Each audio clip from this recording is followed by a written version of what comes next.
அனைவருக்கும் வணக்கம். TNPSC group 4 பொது தமிழ் இலக்கணம் பாத்தீங்கன்னா கோணார். இந்த புத்தகம் எப்படி இருக்குதுன்னா 6ஆம் வகுப்பு முதல் 12ஆம் வகுப்பு உள்ள இலக்கணத்தை புதிய புத்தகம் பழைய புத்தகம் இலக்கணம் ஒரே இடத்துல கொடுத்துறாங்க. டாபிக் வைஸ் கொடுத்துருக்காங்க. ஒரு 126 பேஜ்ல இலக்கணத்தை முடிச்சுட்டாங்க. அடுத்தது பாத்தீங்கன்னா அந்த 126 பேஜுக்கு பிறகு பாத்தீங்கன்னா உங்களுக்கு பாத்தீங்கன்னா சிலபஸ் டாபிக் வைஸாவும் கொடுத்துருக்குறாங்க. உங்களுக்கு டிஎன்பிசி இதை படிச்சுட்டு டாபிக் வைஸா உங்களுக்கு கொடுத்துருக்குறாங்க. ரைட்டுங்களா? அடுத்தது பாத்தீங்கன்னா கொள்கை குறிவினா. டிஎன்பிசி கேட்கிற கொள்கை குறிவினா, அதாவது 4 ஆப்ஷன் கொடுத்து உங்களுக்கு பாத்தீங்கன்னா இந்த மாதிரி கேட்டிருக்காங்க. டிஎன்பிசில எப்படி கேட்கறாங்கன்னா 4 ஆப்ஷன் கொடுத்து அந்த மாதிரி கொஸ்டின்ஸ் கேட்கறாங்க. சரி, இப்ப நம்ம கலைவாணி அகாடமி பாத்தீங்கன்னா புணர்ச்சி. கலைவாணி அகாடமி ஒவ்வொரு நாளும் ஒரு இலக்கணத்தை மேக்ஸ் மாதிரி சொல்லி கொடுக்க போறோம். இன்னைக்கு பாத்தீங்கன்னா புணர்ச்சி பார்க்கலாமா?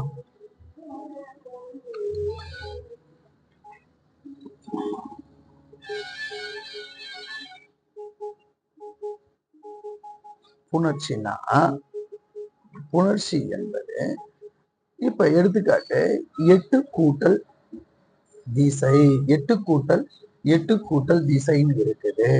அப்ப இதை எப்படி எழுதுவாங்கன்னா 8 திசை எழுதலாமா? இப்ப 8 என்பது நிலைமொழி, திசை என்பது வருமொழி. ரைட்டுங்களா? அப்ப 8 என்பது நிலைமொழி, திசை என்பது வருமொழி, 8 திசைன்னு வருது. சரி, ரைட்டு. இப்ப இந்த புணர்ச்சியில நிலைமொழியில கடைசி எழுத்துன்னா 2, வருமொழியில முதல் எழுத்துன்னா தி. அப்ப எப்படி இத டெபினிஷன் புணர்ச்சி எப்படி எழுதுன்னா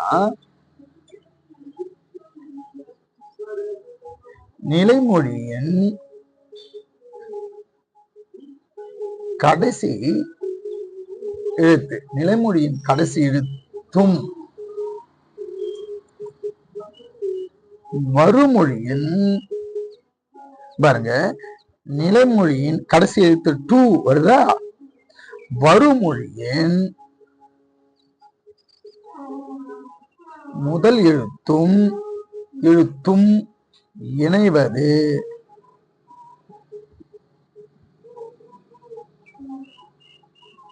புணர்ச்சி ஆகும். மேக்ஸ் மாதிரி நம்ம சொல்லித்தரோம். இந்த இலக்கண வகுப்புல நீங்க கலந்துக்கலாம். இந்த இலக்கண வகுப்பு பார்த்தீங்கன்னா உங்களுக்கு இந்த 3 மாசத்துக்கு உங்களுக்கு 300 rupees தான் பே பண்றோம். இலக்கணம் எந்த டவுட்டா இருந்தாலும் சொல்லி கொடுக்குறோம். வீடியோ கிளாஸும் கொடுக்குறோம் உங்களுக்கு. இங்க பாருங்க,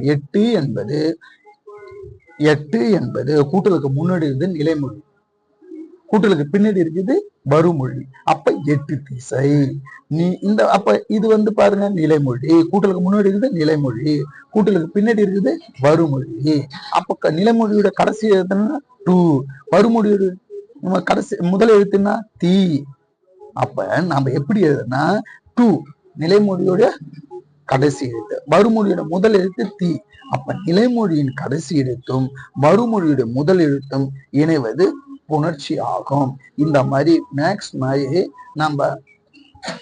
மாதிரி இந்த இலக்கணத்தை நம்ம படிச்சிடலாம். இன்னும் ஒண்ணு பாருங்க, குற்றியல் உகர புணர்ச்சி.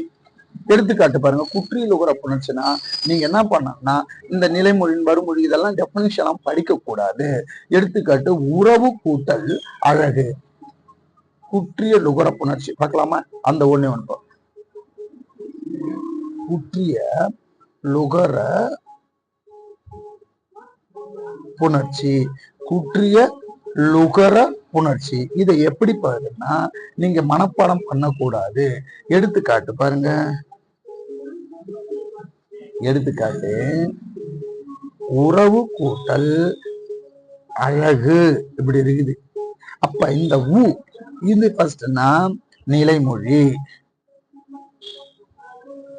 இது என்பது வருமொழி. எப்படி உருவாகுதுன்னா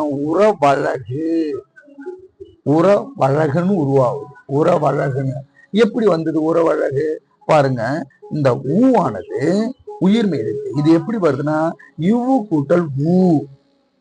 இந்த உகரம் குற்றியல் உகரத்துக்கு வரக்கூடாது, அடிச்சு இந்த உகரம் வரக்கூடாது. அப்ப மீதி என்ன இருக்கு? இவ்வு இருக்கு. இந்த ஊவானது இவ்வு கூட்டல் ஊன்னு பிரியுது, இவ்வு கூட்டல் இவ்வு கூட்டல் ஊன்னு பிரியுது. அப்ப இந்த ஊவா அடிச்சிடறோம். இவ்வு இருக்கா, வறுமொழியோட முதல் எழுத்துன்னா ஆ. அப்ப வான் உருவாகுது. அப்ப நம்ம என்ன பண்ண எழுதும்போது உர இந்த ஊவும் அடிச்சுட்டு இந்த ஆவும் அடிச்சுன்னா உருவாது. புதுசா என்ன உருவாகுது? உறவழகு. ரைட்டா? இந்த மாதிரி இலக்கண கிளாஸ் உங்களுக்கு வேணும்னு சொன்னாங்க. இலக்கணம் இந்த மாதிரி இலக்கண கிளாஸ் உங்களுக்கு வேணும்னா இந்த மாதிரி இலக்கண கிளாஸ் உங்களுக்கு வேணும்னா 300 rupees தான். போன் பண்ணி கேளுங்க. நன்றி, வணக்கம். ரைட்டுங்களா?